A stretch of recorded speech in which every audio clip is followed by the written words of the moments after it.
So in today's video, I'm going to share with you my top 5 design books that I think every designer should read. The first book on my list is this one. So this is Steal Like an Artist by Austin Kleon. And one of the cool things that I like about this book is the form factor.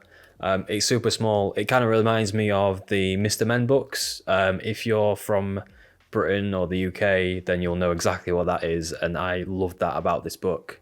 It's really easy to digest, and it's one of them books that you can keep on your person or on your desk. The author Austin Kleon talks about this idea of taking parts from other people's work and implementing it into your own. The cornerstone of this idea is the notion that nothing is completely original. All creative work just builds on what came before it, and in that sense, he argues that there's no need to worry about what's good or bad. Rather, the need is to assess what's worth stealing and what's not, and then just move on. As he says in the book, every idea is just a mashup or a remix of one or more previous ideas. In essence, this book has taught me how to navigate through the sometimes muddy subject of inspiration. I think this lends itself to the common problem a lot of designers have when they first start out. They don't know what their style or voice is exactly, and to this point, Kleon is saying that copying in practice is where you begin the process to find that.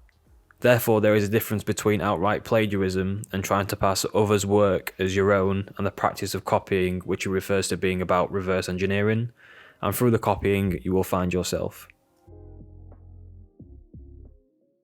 So the next book in my list is by one of my favourite designers, and that is Aaron Draplin with Pretty Much Everything. Now, it's a chunky book, it's a little bit heavy, and it's not the most portable in the world, but it only goes to highlight the really nice spreads as well as the projects that he's worked on. And in terms of the book itself, and I'm not talking about the content inside, but the actual materials of the book are super nice, and I really appreciate that. So it's definitely a must read for any graphic designer. I really like the balance between text and imagery within this book. It makes it really digestible, and if you wanted, you could probably finish this one in one sitting because it's so interesting and inspiring.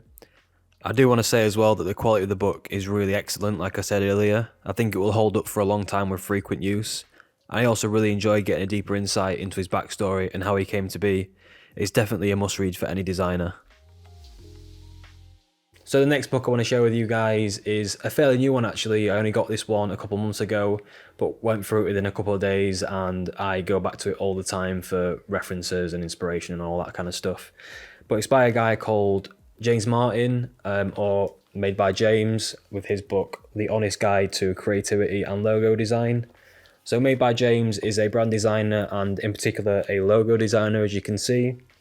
His work is super impressive, and to me he's like the UK's version of Draplin. I hope he won't mind me saying that, and I'm sure he won't. But again, if you're into logo design or branding, this is definitely a must-have. Again, this book is not short on inspiration at all. One thing I loved about the book is seeing the process from the very beginning, including the initial concepts and rough sketches, and how that turns into something quite remarkable. He outlines his refined step-by-step process, which I've implemented into my own process. Apart from the actual design work, James also talks about his client experiences, failures, and how to avoid burnout. And this is one I will keep returning to for sure. And just a final thing that I noticed about the book is the actual materials the book's made from. It feels super nice, really premium, and just like the Draplin book, it has like the embossed logos on the cover, which I really appreciate. So I thought I'd just let you guys know that. So next up, we've got Creative Confidence by Tom and David Kelly. Now, this is not a design book per se, but it definitely lends itself to anything to do with being a creative person, whether that be a designer or anything else. And essentially, it's just about rediscovering yourself as being a creative person, and it tries to dispel the notion that even though you might feel that inherently you're not a creative person, that you actually are, and a lot of people just don't know how to flex that creative muscle. And so with that, many people just end up thinking that they simply cannot be creative. I come across a lot of creatives and designers that appear to me to have been born with this like gift of being creative. They started drawing at a crazy young age, they did design or art in school, and then went on to do a degree in one of those. That certainly wasn't me.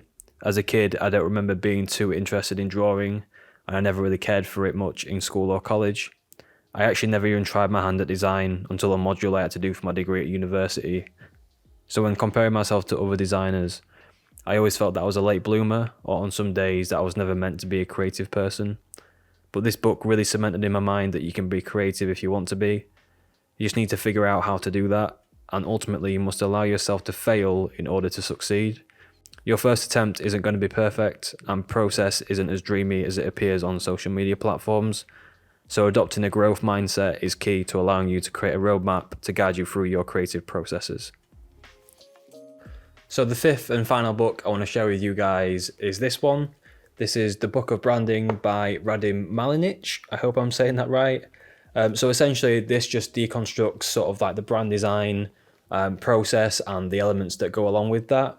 So if you're interested in brand design, then this is definitely a great book to have around. I like the way that the case studies have a deck-like look to them, which clearly shows all of the elements. I think this is a good guide to reference when in need of that bit of clarification at any stage of the planning, process or application stages of the branding project. So thank you guys for watching. If you've enjoyed the video, then please go ahead and like, comment and subscribe to the channel. If you're interested in any of the books that I mentioned in this video, then I will leave a link to them in the description below as to where you can find them and buy them. And if you guys have any recommendations yourselves as to the books that you think other designers should read, then please also leave that in the comment section. But yeah, until next time, I will see you in a bit.